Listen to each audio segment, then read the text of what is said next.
If you ask me which camp I'm on, I'm in the middle. I don't know whether I hate it and I don't know whether I love it, because right now it ticks a lot of boxes that I like and I don't like. So let me explain. So the problem here is it ticks boxes that I like and boxes that I don't like. So it leaves me in this dilemma of which camp should I fall onto. But then while I was in this dilemma, I actually thought about something. Do these AirPods actually need to cost almost $600? To be fair, right off the top of the video, I do not think they deserve to be $600. But let me break them down for you. Okay, now let's talk about something. We all know that anytime we talk about a product and we say that this is more expensive than this, so if we say that phone B is more expensive than phone A, it's more likely that anyone you ask which is the better phone, everyone is going to rush over to phone B because technically it's more expensive.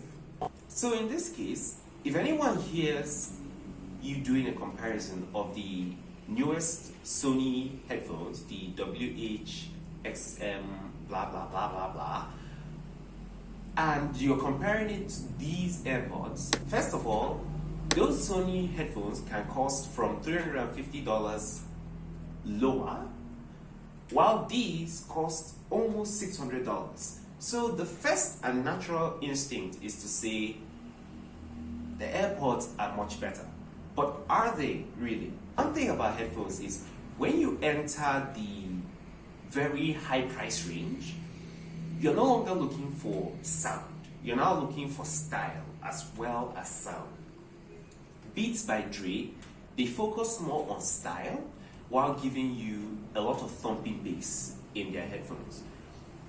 These AirPods, they don't exactly strike me as stylish, to be honest. They look like all of these olden day headphones that we got from submarines and all of these gigantic radio towers and so on and so forth. But that's the thing. First of all, Apple has been known to give us some pretty bland designs for their phones. The iPhone 11, when it came out, I hated the camera square design, only for every phone to now adopt the camera square in some form or whatever.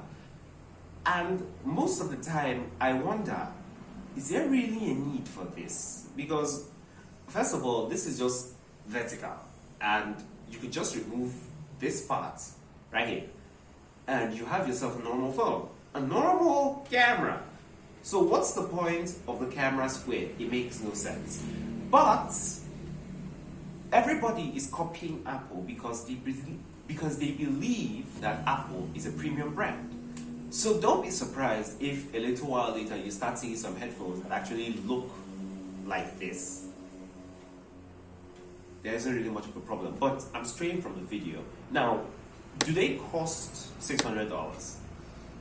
The ear cups are made out of pure metal, and they also have replaceable ear cushions.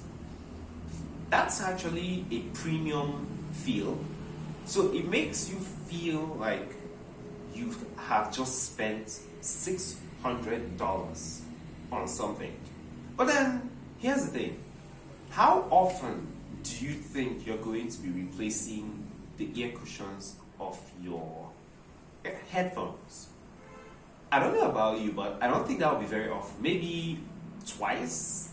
That's exactly how much I'm thinking, because if the last headphones I had, I used them for close to a year, and I needed the ear cushions changed because they were wearing out. So I'd say about once or twice in their lifetime before I consider getting another one.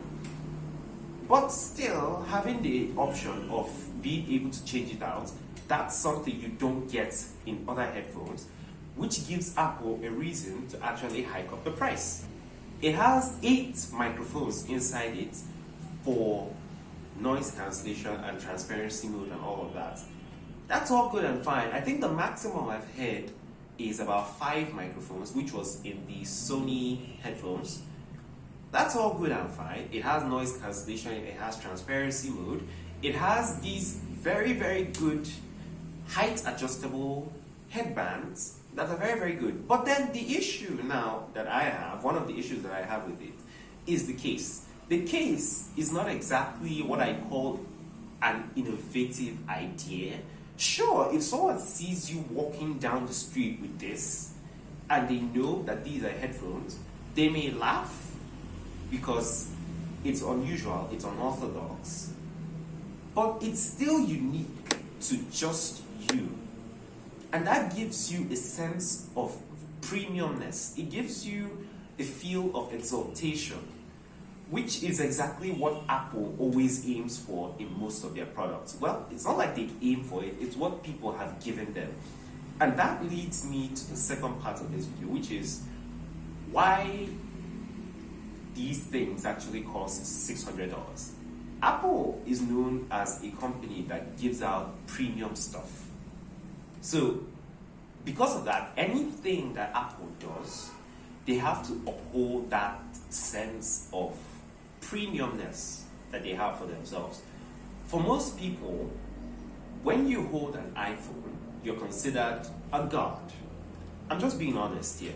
I've ranted about this on my Twitter actually, because sometimes you notice this kind of thing. For example, someone may have a Samsung Galaxy S20 Ultra, and for the longest time, you may not even know that person has a phone, because that person almost never posts pictures at all. The moment the person gets an iPhone, be it an iPhone 8, be it an iPhone 7, 6, whatever iPhone it is, they enter the mirror selfie gang. And I look at this and I'm like, what is the point?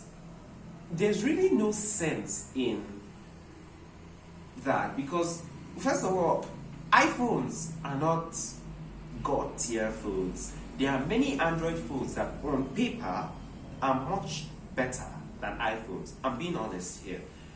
If you don't like that opinion, really just keep your opinion to yourself. This is my opinion. And yeah, this is a little bit of a bias from me, but I have good reason for it.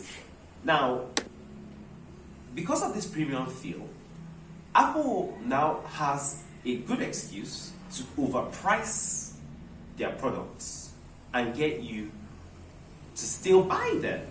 Take for instance, they released the Apple desktop stand for $1,000.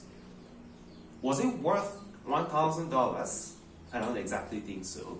When the Mac Pro came out, they launched the wheels, and they sold the wheels separately for $700 for a pair of wheels that you may or may not ever use in your lifetime. $700. But did people buy them? Yes, people still bought them. And why? Because Apple is known as a premium brand. So what am I saying? Are the Airpods Max worth $600? I doubt that. They can worth about $400 or so, or maybe even the same $350, and they would be a very competitive. They would be in a very, very competitive space with the Sony XM4s and other headphones. But are people still buying the Airpods Max? Yes, they are. And will people still buy the Airpods Max? They still will. And really, why Apple keeps on getting away with it, aside the fact that people keep buying their products, is that it gives them a reason, an avenue to continue to grow. How do I mean it? Every time they launch a product and they overprice it, they get headlines talking about how this thing is expensive and how you should never buy it, and how if you combine many other Apple products, you still get the same result, but you have much better value. All of these things are free publicity for Apple. And everyone who sees this, it starts to evoke an unconscious sense of premiumness for Apple products. And because of that, Apple just keeps on getting away with overpricing their products. So you want it to stop? Stop placing so much worth on Apple. Even this video I'm making right now is adding to Apple's relevance in the tech space. But I guess that's the Apple way. Thanks for watching. I'll catch you in the next video. See ya.